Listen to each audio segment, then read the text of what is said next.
نحمدہ و نصلی علی رسولہ الکریم اما بعد فاعوذ باللہ من الشیطان الرجیم بسم اللہ الرحمن الرحیم۔ آج ہم دیکھتے ہیں نبی صلی اللہ علیہ وآلہ وسلم کے سجدے کی کیفیت۔ ہم سجدے کی دعاؤں کے بارے میں نبی صلی اللہ علیہ وآلہ وسلم کی روایات کا مطالعہ کرتے ہیں۔ اللہ کے نبی نے فرمایا اقرب ما یکون العبد من ربہ وہو ساجد فاکثر الدعاء۔ آدمی سجدے میں اپنے رب کے سب سے زیادہ قریب ہوتا ہے، لہٰذا اسے زیادہ سے زیادہ دعا کرنی چاہیے۔ یہی وجہ ہے کہ اللہ کے نبی کے سجدے بہت طویل ہوا کرتے تھے، اور آپ صلی اللہ علیہ وآلہ وسلم سے سجدے کی یہ دعائیں ثابت ہیں۔ سبحان ربی الاعلیٰ، میرا پروردگار ہر عیب سے پاک ہے، سب سے بلند ہے۔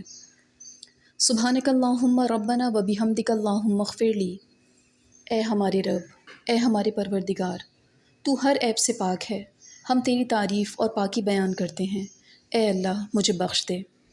اللہم اغفر لی ذنبی کلہ دقہ و جلہ و اولہ و آخرہ و علانیتہ و سرہ۔ اے اللہ میرے چھوٹے اور بڑے، پہلے اور پچھلے، ظاہری اور پوشیدہ تمام گناہ بخش دے۔ اللہم انی اعوذ برضاک من سخطک و بمعافاتک من عقوبتک و اعوذ بک منک لا احصی ثناء علیک انت کما اثنیت علی نفسک۔ اے اللہ میں تیری رضامندی کے ذریعے تیرے غصے سے، تیری عافیت کے ذریعے تیری سزا سے، اور تیری رحمت کے ذریعے تیرے عذاب سے پناہ چاہتی ہوں۔ میں تیری تعریف شمار نہیں کر سکتی، تو ویسا ہی ہے جس طرح تو نے اپنی خود تعریف بیان فرمائی۔ سبوح قدوس رب الملائکۃ والروح، فرشتوں اور روح یعنی جبرائیل علیہ السلام کا رب بہت پاک، بہت مقدس ہے۔ اللہم لک سجدت و بک آمنت وَلَكَ أَسْلَمْتُ سَجَدَ وَجْهِيَ لِلَّذِي خَلَقَهُ وَصَوَّرَهُ وَشَقَّ سَمْعَهُ وَبَصَرَهُ تبارک اللہ احسن الخالقین۔ اے اللہ میں تیرے لیے ہی سجدہ کرتی ہوں، تجھ ہی پر ایمان لاتی ہوں، تیری ہی فرما بردار ہوں۔ میرے چہرے نے اس ہستی کے لیے سجدہ کیا جس نے اسے پیدا کیا، اس کی صورت بنائی اور اس کے کانوں اور آنکھوں کے شگاف بنائے۔ برکت والا ہے اللہ جو تمام بنانے والوں سے اچھا ہے۔ سبحان ذی الجبروت والملکوت والکبریاء والعظمہ، پاک ہے بہت جبر اور بہت بڑے ملک والا اور بڑائی اور عظمت والا۔ اسی طرح نبی کریم صلی اللہ علیہ وآلہ وسلم سے ثابت ہے کہ قرآن کریم کی تلاوت سجدے اور رکوع کی حالت میں نہ کی جائے۔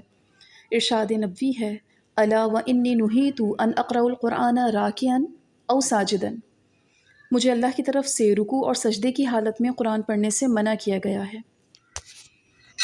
تو سجدے کی کیفیت انتہائی عاجزی کا اظہار ہے۔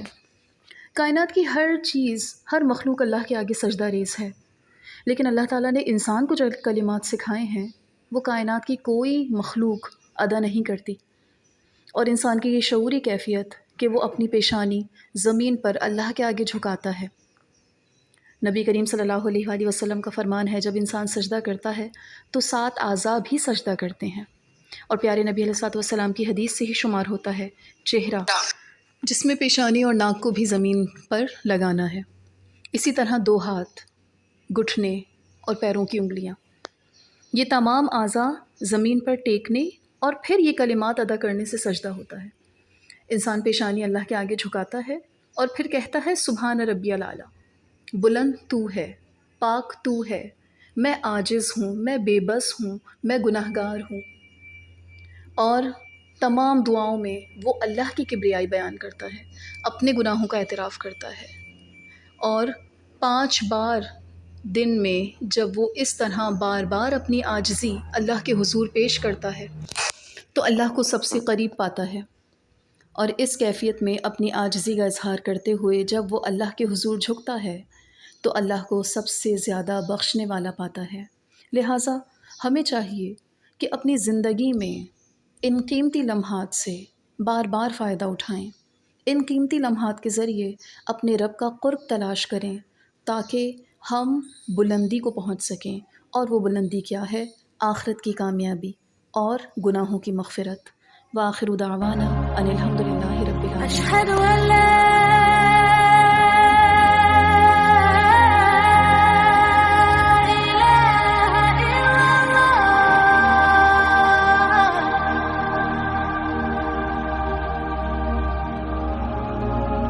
أشهد أن